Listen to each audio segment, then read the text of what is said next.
SC వర్గీకరణ మీద పోరాటం చేస్తూనే సామాజిక సమస్యల మీద కూడా పోరాటం చేసేవారు.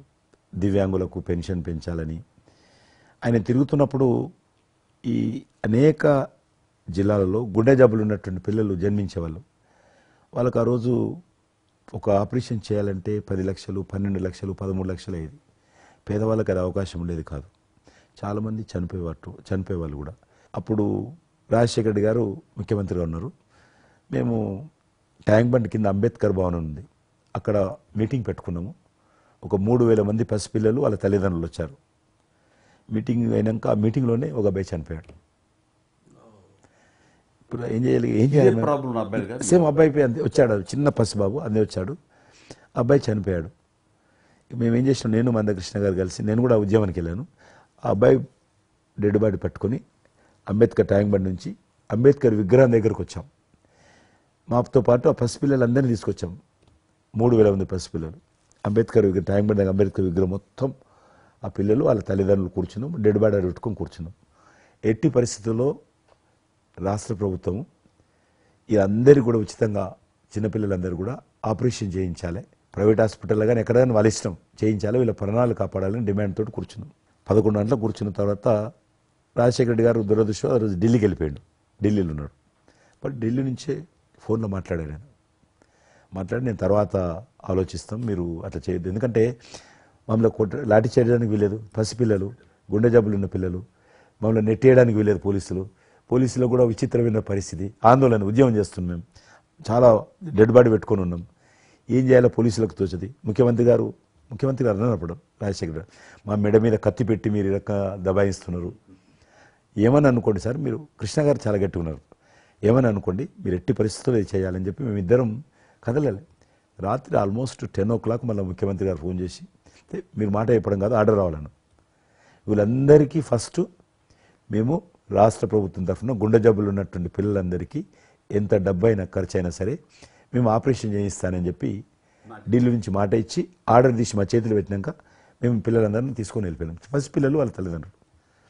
ఆ తర్వాత మళ్ళీ ముఖ్యమంత్రి గారు వచ్చిన తర్వాత మళ్ళీ మీటింగ్ పిలిచాడు. మమ్మల్ని పిలిచి ఈ రకంగా చేయడం తప్ప, మీరు నన్ను బెదిరించారు, బ్లాక్మెయిల్ చేశారు, ఆర్డర్ చేశారు, ఏమని అనుకోసారి మేము పిల్లల ప్రాణాలు కాపాడడం కోసం చేశాం తప్ప మీకు వ్యతిరేకంగా కాదు, ఇంకొకరు కాదు.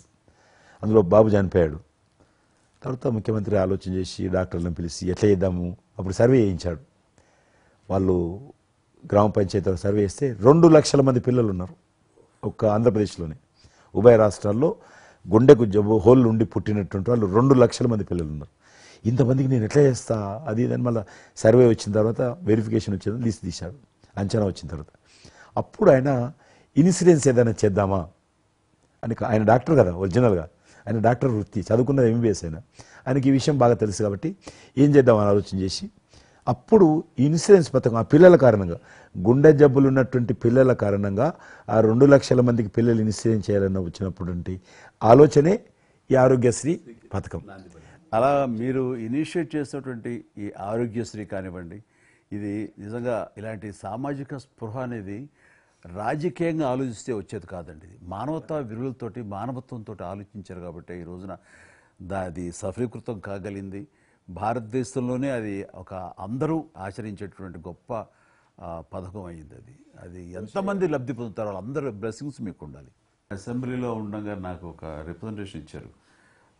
ఈ హోమ్ గార్డ్స్ గురించి మీరు తీసుకున్న శ్రద్ధాశక్తి, ఆహ్వానించిన మీరు పడ్డ తపన కానీ అంతా ఇంత కాదు. అండ్ అది మీరు ఈ రోజున వాళ్ళకి ఏదైనా లబ్ధి చేకూరిందంటే దానికి కూడా నాంది పలికిన వాడు కిషన్ రెడ్డి గారు. 3000 జీతం ఉండే సార్ వాళ్ళకు కుటుంబము. వాళ్ళు 12 గంటలు, 13 గంటలు, 14 గంటలు ఇప్పుడు ట్రాఫిక్ చేస్తుంటారు కదా, వాళ్ళు 12 గంటలు దుమ్ము ధూళి ఎండలో వాళ్ళు ఇట్లా ఏలు పెడితే మొత్తం మన చేయి నల్లగవుతుంది, అంత మట్టి కాలుష్యంతో ఉంటారు వాళ్ళు. రోజు వాళ్ళు ఇచ్చే బట్టలు తెల్ల షర్ట్ వేసుకోవాలి, వాళ్ళు కాకి ప్యాంట్ వేసుకోవాలి. ఉదయం వేసుకునే షర్టు 2 గంటలలో కలర్ మారిపోతుంది. మనం ఇచ్చేటువంటి 3000 రూపాయలు అలా డ్రెస్ ఉతుకోవడానికి సరిపోతుండే. అందుకే కిషన్ రెడ్డి గారు మీరంటే ఎందుకు గౌరవం అంటే, మీరు రాజకీయ లబ్ధి గురించి ఎప్పుడు చూసేవాళ్ళు కాదు, మీ కాన్స్టిట్యున్సీకే పరిమితమైన మీరు ఎప్పుడు కాదు, విస్తృతంగా అందరికీ లబ్ధి చేకూరే విధంగా తీసుకున్నారు. కాబట్టి అలాంటి మీకు ఆ బలం మీ వాయిస్కి ఆ స్ట్రెంగ్త్ అలాగా. ఎందుకంటే మీ ఆశయంలో ప్యూరిటీ ఉంది, మీ ఆశయంలో చిత్తశుద్ధి ఉంది మీ ఆచరణలో. కాబట్టి మీలాంటి నాయకుల వల్లనే అవుతుంది ఏదైనా సరే. జనవరి 22 నాడు నేను టీవీలో చూశాను.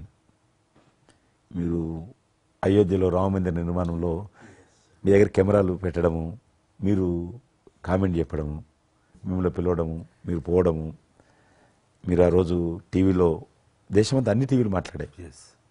మీకు మీరు ఏ రకంగా ఫీల్ అనిపించింది మీకు? అది హనుమాన్ని ప్రార్థించే ఆయన మా కులదైవంగా చూసిన మాకు రామచంద్రుడు ఆ నామమే మాకు ఒక రకమైన గొప్ప స్ఫూర్తి మాకు.